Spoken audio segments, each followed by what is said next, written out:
Noël parmi vous, vous avez été comment j'ai rencontré Jésus. Vous savez, pour moi, pour la plupart, les gens qui me connaissent, j'ai toujours été un garçon très gentil, très respectueux avec tout le monde. Et vous savez, le fait d'être gentil et respectueux n'empêche pas les problèmes de vous atteindre. Et voilà que dans ma vie, j'ai passé par divers problèmes.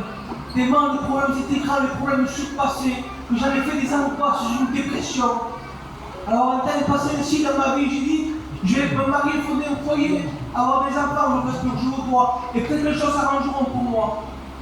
Alors, j'ai me faire un foyer, j'ai eu des enfants, un temps est passé, et les choses empiraient pour moi. Tellement la dépression était grande, tellement les angoisses étaient fortes. Je me disais, Seigneur, pourquoi tu permets que le matin je me réveille? Pourquoi tu n'as pas permis que je meure dans mon sommeil? Peu importe l'endroit où j'y vais, de ton aide, je souffre, Seigneur.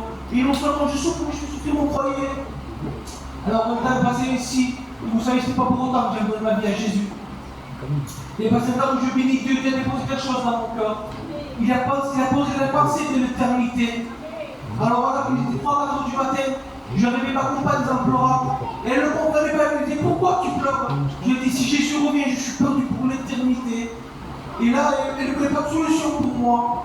Je suis reparti, j'ai pris mon courage à demain. J'ai envoyé le message à Ismaël, il était 4 heures du matin. À peine il descendait de JM, lui. Et je lui ai exposé mon problème, je lui ai expliqué la situation. Il me disait, béni soit Dieu. Alors je dis, Seigneur, je comprends. Je suis en train de dire que j'ai la pensée d'éternité, que j'ai pour un enfer, lui me dit, béni soit Dieu. Je ne comprends plus, Seigneur, pourquoi il dit ça? Il me dit, parce que ce qui est dans ton cœur, la pensée de l'éternité, c'est Dieu qui l'a mis dans ton cœur, parce que Dieu te cherche. Alors vous savez, je me suis approché de réunion, mais j'ai fait une erreur. Je me suis approché de réunion avec mon intelligence, parce qu'avant une réunion, on ne fait pas me l'apprendre que c'était une réunion. Les témoignages, on ne fait pas me l'apprendre, mon père était prédicateur. Qui peut m'apprendre que c'était une réunion? Alors il passait un temps, je voyais mes frères, que leur vie était bouleversée, leur vie changeait, je voyais qu'ils grandissaient avec Dieu et moi, toujours c'était pareil. Alors le prédicateur est venu et puis annonçait la parole de Dieu. Et tout ce qu'il annonçait, je me sentais concerné par la parole. Alléluia. Et il a lancé un appel. Et j'ai dit, cet appel est pour moi, je me sens vraiment concerné de parler dans mon cœur. Et vous savez, une femme forte est venue dans mon cœur, il me dit, pourquoi tu veux te lever? Avec toutes les forces que tu t'es levé aux appels, qu'ils ont prié pour toi, qui t'ont posé les mains, rien n'a changé pour toi. Pourquoi ça changerait aujourd'hui? Et j'ai fait cette erreur de croire à ces pensées, j'ai dit, Seigneur, je ne me lève pas, Dieu à moi il ne m'aime pas. Dieu aime tout le monde, mais à moi il ne m'aime pas. Alors vous savez, la réunion pour se conclure, d'ailleurs le pasteur prend la place, il dit, il y avait quelqu'un qui devait se lever à l'appel, mais il ne l'a pas fait. Sachez une chose, que la réunion ne se termine pas là, elle se poursuit chez toi. Amen. Alors j'ai pris, c'est bon, je suis rentré chez moi.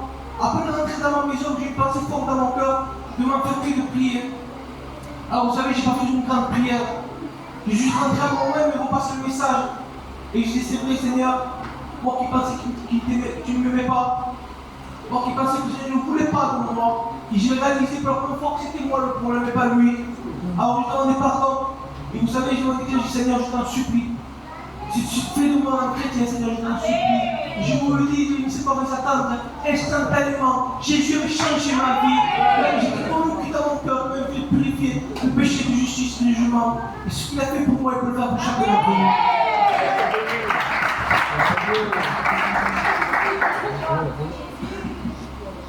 Dieu soit béni.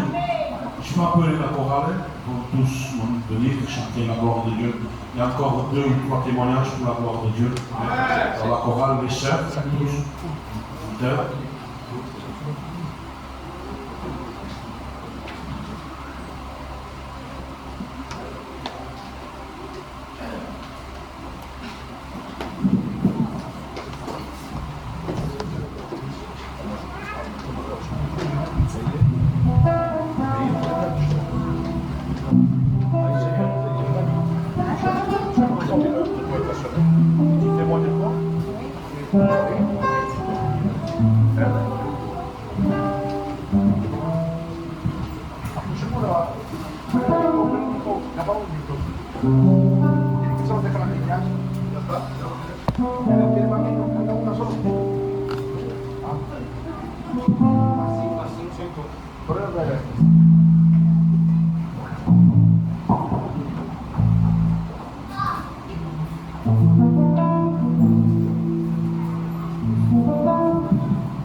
Amen.